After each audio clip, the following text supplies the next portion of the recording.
Atmana Bandhu Atmaiva Ripur Atmana Atmaiva Ripur Atmana Udaret Atmanatmanam Udaret Atmanatmanam Natmanam Avasadaye Atmanam Avasadaye Atmaiva Hi Atmano Bandhu Atmaiva Hi Atmano Bandhu Atmaiva Ripur Atmana Atmaiva Ripur Atmana Udaret Atmanatmanam Udaret Atmanatmanam Atmanam Avasadaye Atmanam Avasadaye Atmaiva Hi Atmano Bandhu Atmaiva Hi Atmano Bandhu Atmaiva Ripur Atmana Atmaiva Ripur Atmana Udaret Atmanatmanam Udaret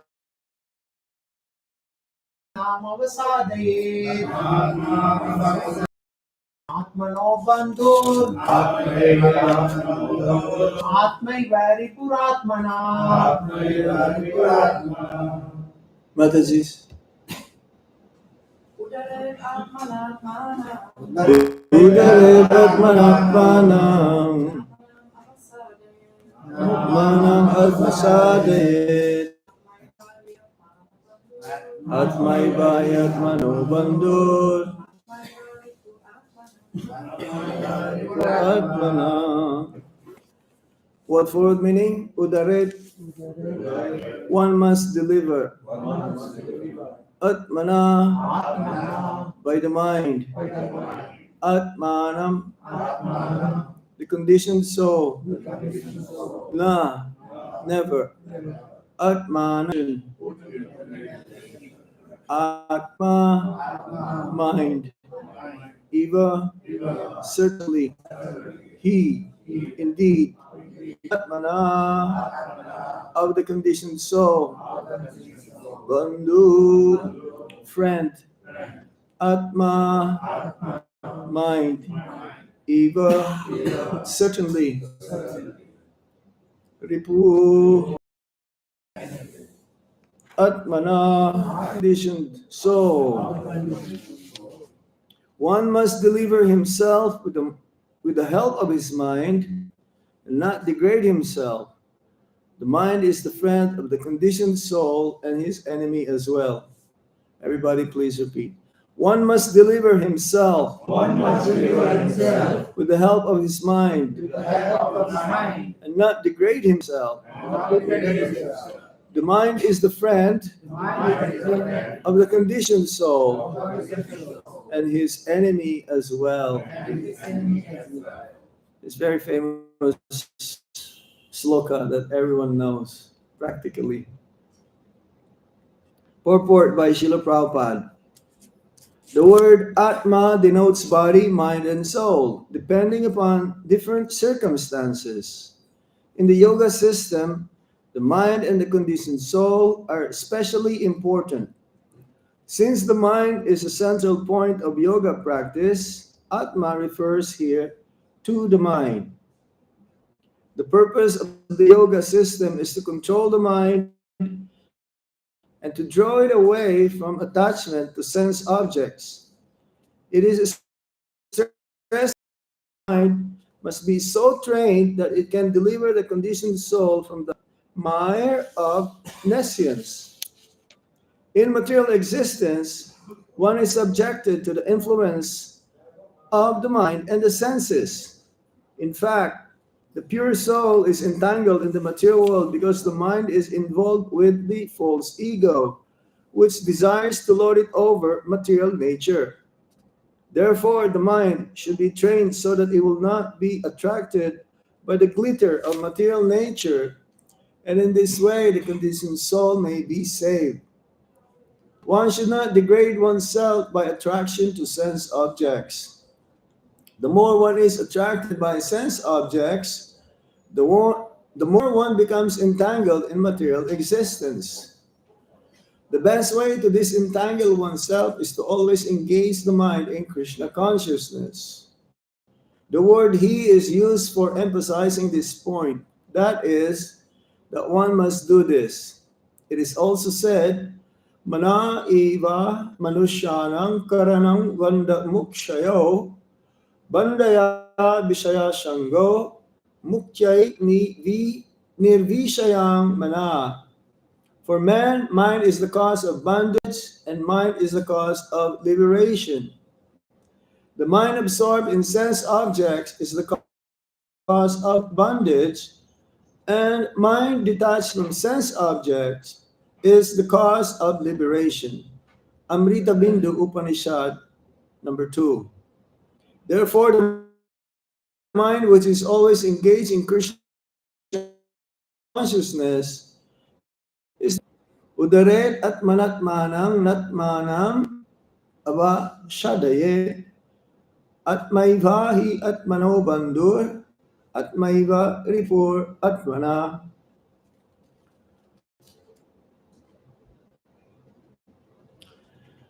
So as Prabhupada mentions here in the purport, Atma denotes body, mind, and soul. This is how Sanskrit works. It doesn't have one straight meaning or of course, it's like in English, when we say water, it can be solid as well. When we say water, automatically we think it is liquid, but it can be solid also. When you heat the water, it becomes solid. So in Sanskrit, Atma means body, mind, and soul. And in particular here, Atma means what? Mind. The mind. So mind is one of the 8 ingredients of this body. The body that we are engaged right now is composed of 8 elements, 5 gross and 3 subtle. Gross means earth, water, fire, air, and ether.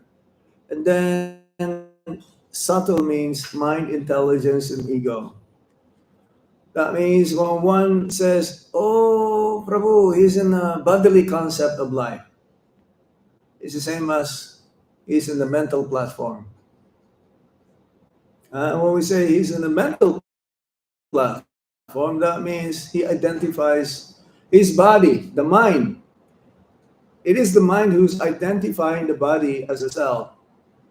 Atma, who is within this body, is always transcendental. It's pure, cannot be covered by the material energy unless one identifies, the mind identifies accordingly that he is not the body, that he is, or he is not the soul, that he is the body.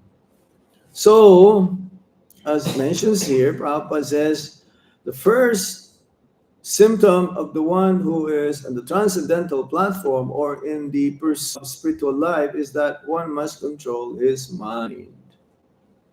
Because that is the main purpose of yoga, to control the mind. The main purpose of yoga system so that the mind can be fixed unto the Supreme Lord. Nowadays, they do yoga, so-called yoga, so many yoga clubs, so many yoga institutions. This is part of the what you call new age group, but the yoga system is quite very, very old. They've been doing yoga since Satya Yuga. But the kind of yoga that they do nowadays is what you call calisthenics. It's more of an exercise. So they don't know what is the purpose of yoga. That means the yoga that they do nowadays is just making yourself strong so that you can be fit and be able to enjoy one's senses with the sense objects. So that is not yoga. Real point of yoga is always meditate unto the lotus feet of the Supreme Lord. That is real yoga. But it says here that one must control the mind and draw it away from the attachment to sense objects. So that is the purpose of yoga. And at the same time, the mind must be focused. unto the Supreme Personality of Godhead. So the mind is abhyas. There is a word here Prabhupada use. Let me see. Yes, abhyas.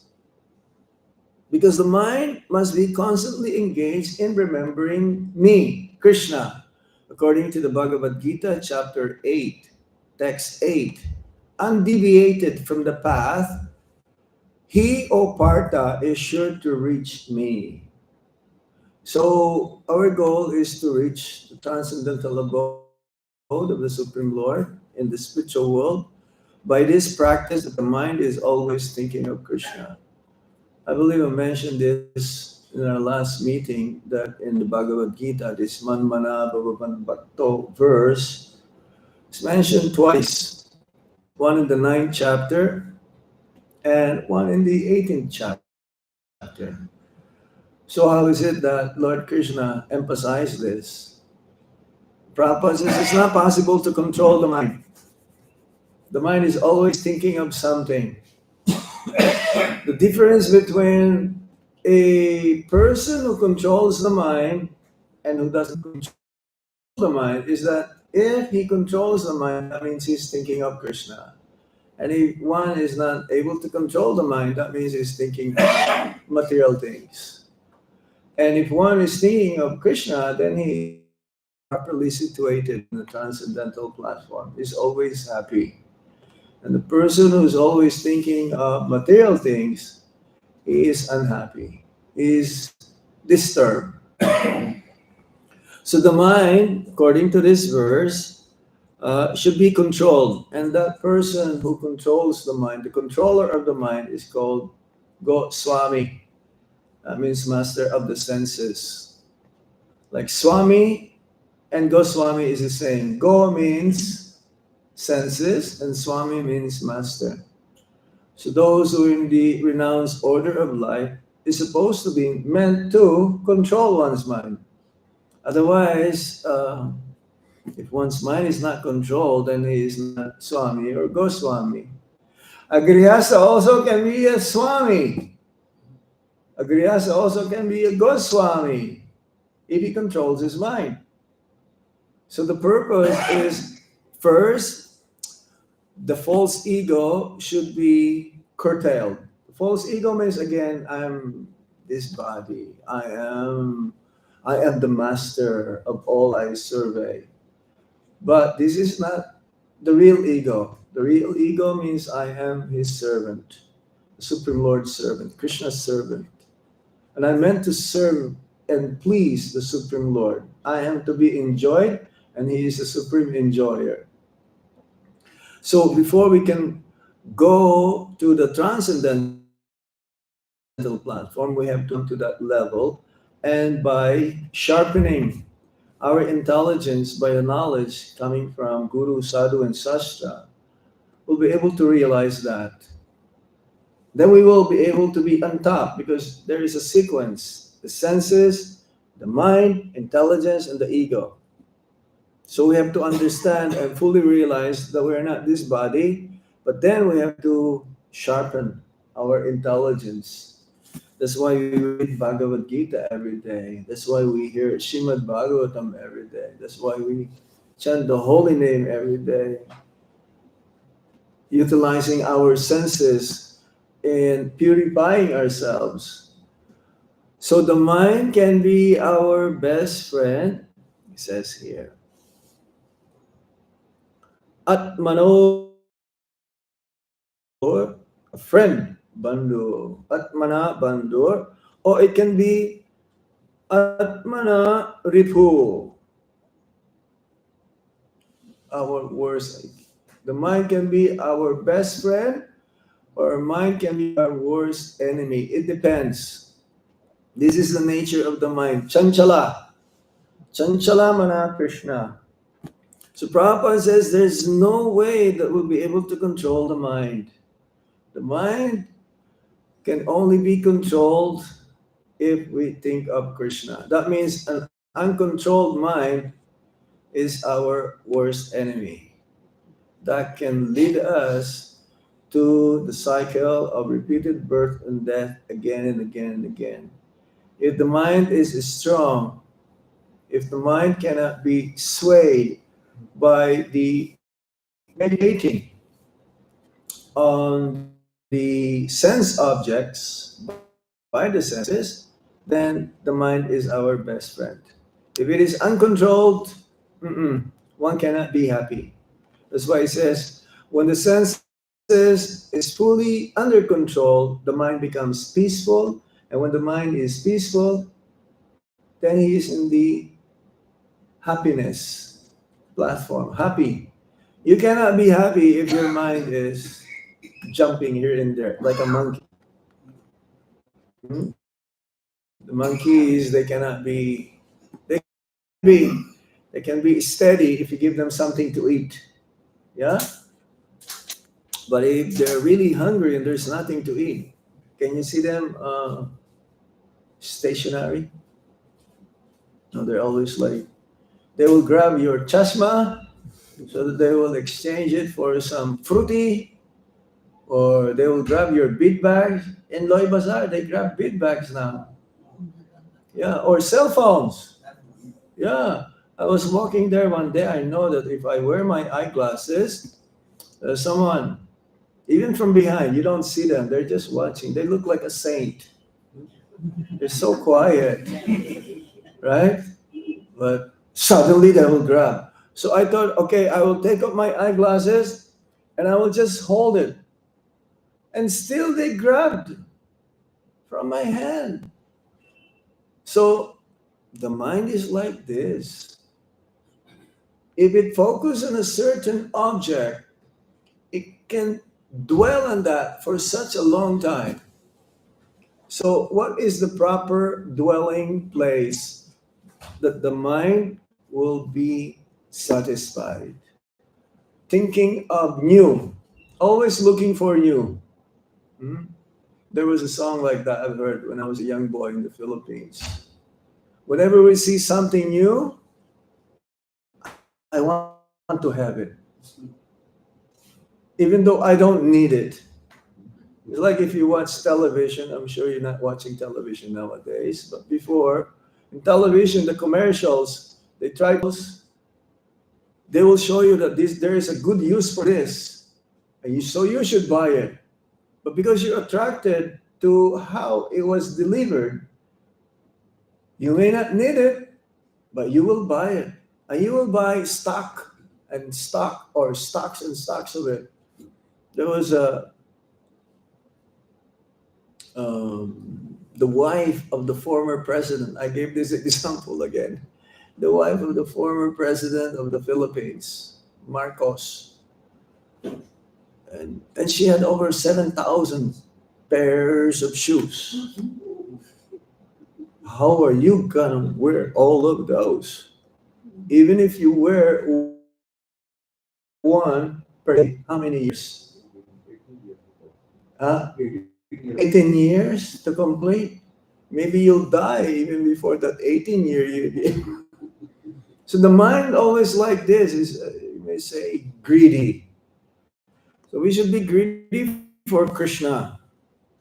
That's the way how we can engage our mind so that we'll not be entangled in this material world again and again.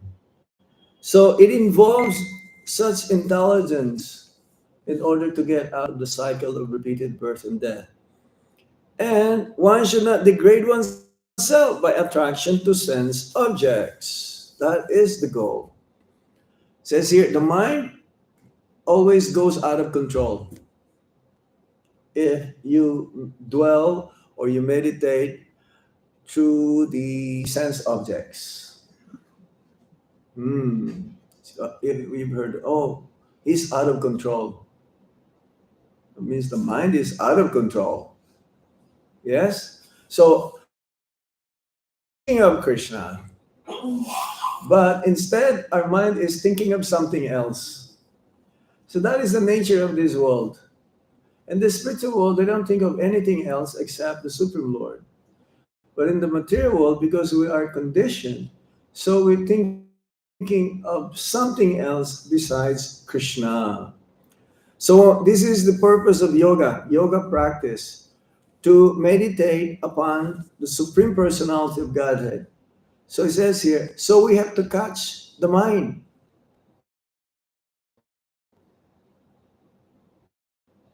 Why are you going there? Come here, think of Krishna. So it's like, if the mind think of something else, you have to pull it back. You have to pull it back. You should have a good, or we should have a good material. In America, I don't know if they use that in India. I think they use that in India also. If you're over speeding, but in America they have what they call anti-radar detector. Yeah. So if you know you drive, but you have this anti-radar detector, and there's a police, like say 2 kilometers away. So the police will try to catch you, right? But then you have like anti-radar detector, so you'll be able to detect also if there's a radar detector there. So you slow down, so you'll not get caught.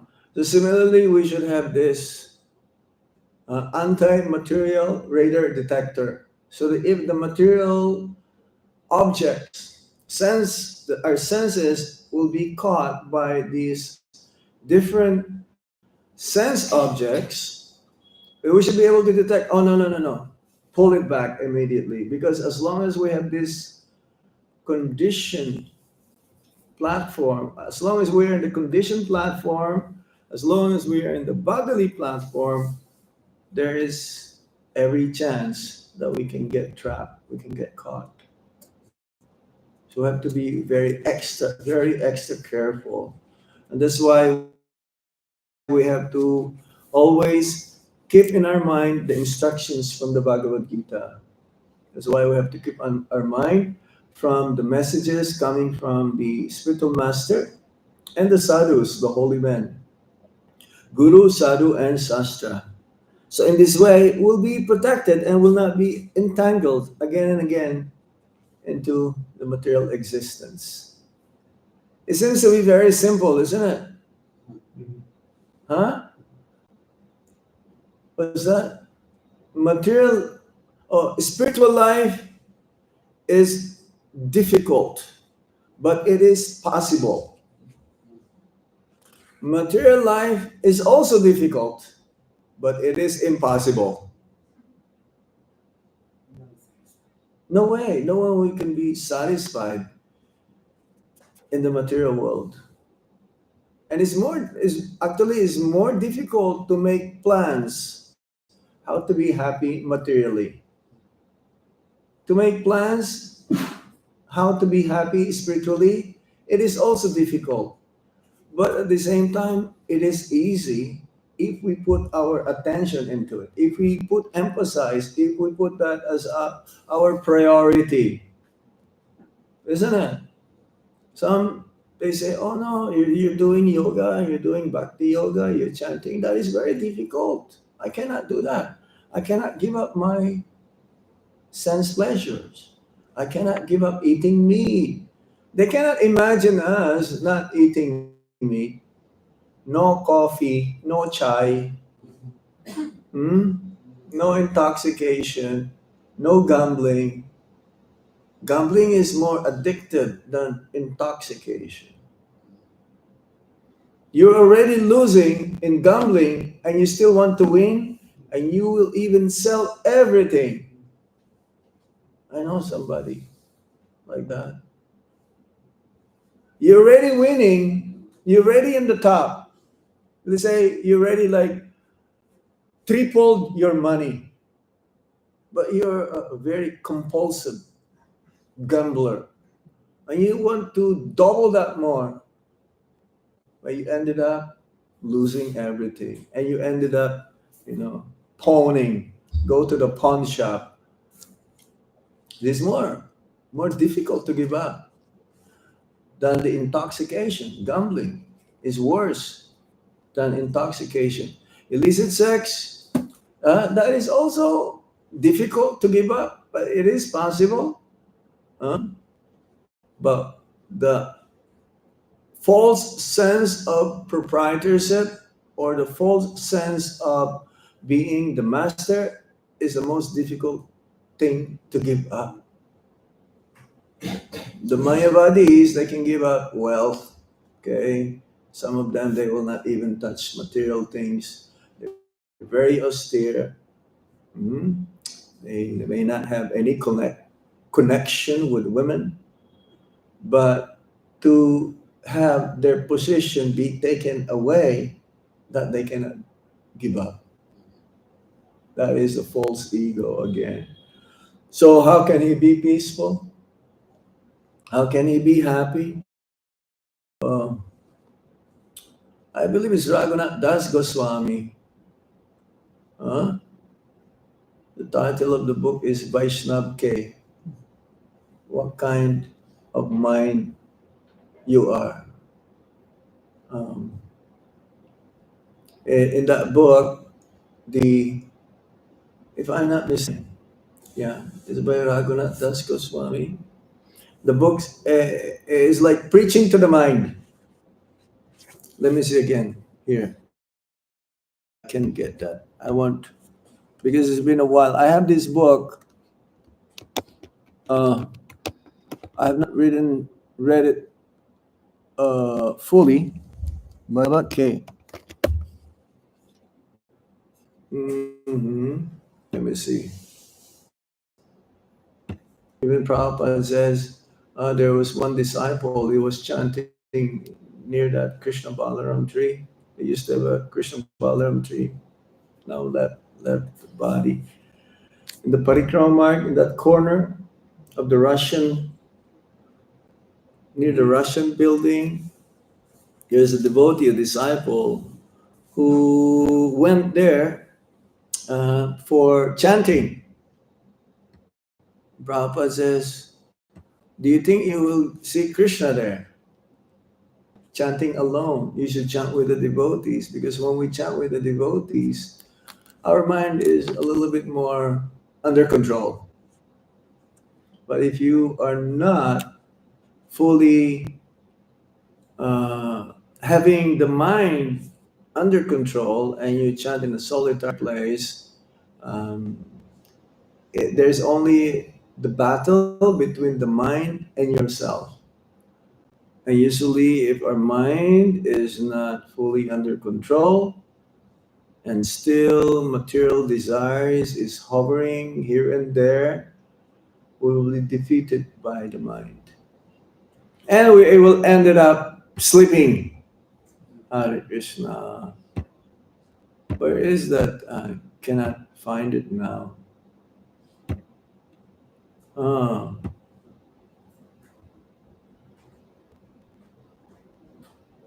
So we have to defeat the mind.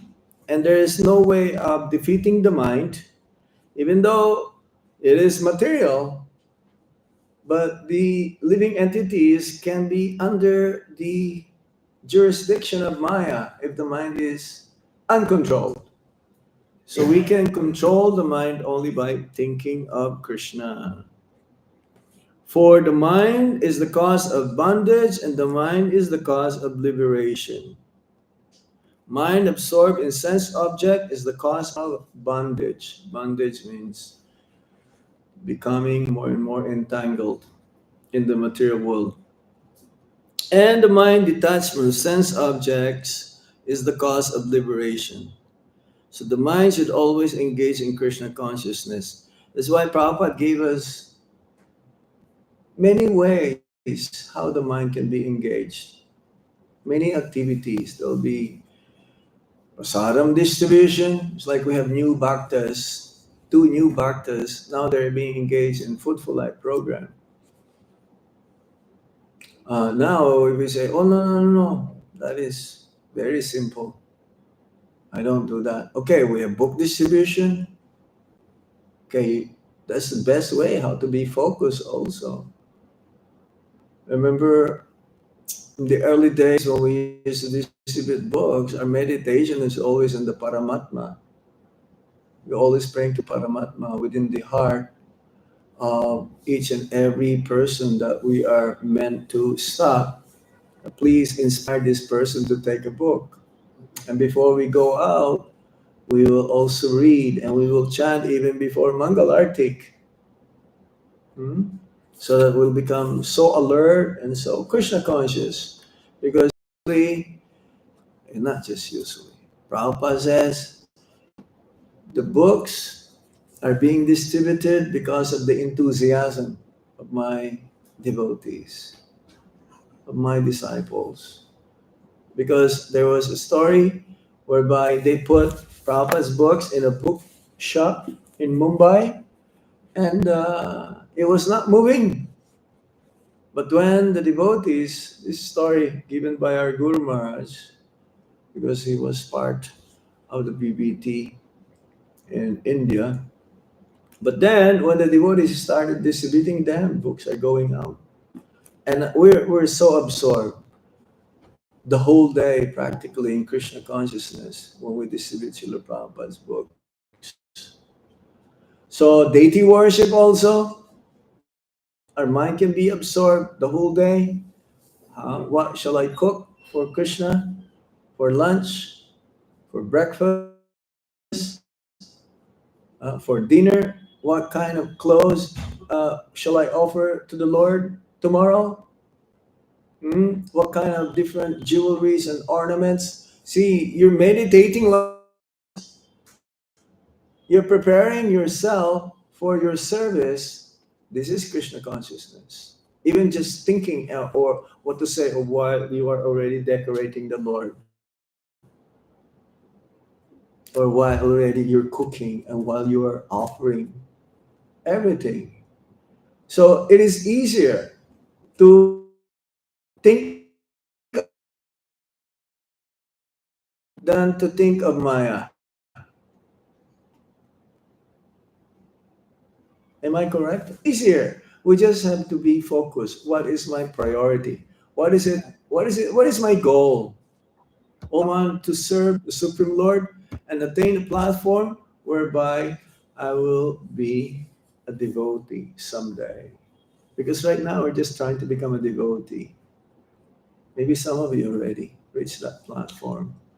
But for most of us, we're trying to become a devotee because to be a devotee is a very exalted position. To be a Vaishnava is a very exalted position. Okay, I will stop here right now. And again, I will read a verse. One must deliver himself with the help of his mind and not degrade himself. The mind is the friend of the conditioned soul and his enemy as well.